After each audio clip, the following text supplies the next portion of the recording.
Kada se završi operacija, pacijent se prebacuje u jedinicu intenzivnog lečenja ili jedinicu intenzivne nege. I tu obično provede posle podne i noć. To je period kada pacijent najčešće spava.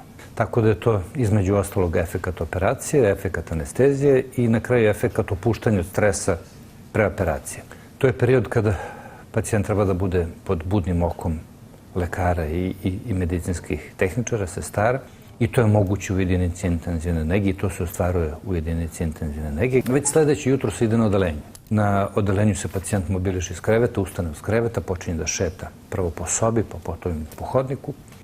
I tu već počinje polako priprema za odlazak kući. Kad kažem počinje priprema za odlazak kući, standardi su da se u toku postoperativnog toka proveri kako funkcioniše digestivni trakt, kako prolazi hrana, tako što se prvog ili drugog dana posle operacije da kontrast. Na rengenu se isprati kako taj kontrast ide i tako kako ide kontrast ići će i hrana kad počne da pacijent uzima hranu. Prema tome mi već prvog ili drugog dana posle operacije kad damo kontrast i kad pogledamo kako to ide, znamo da je situacija dobra i da nema razloga za zabrinutost i da idemo u standardan postoperativni tok.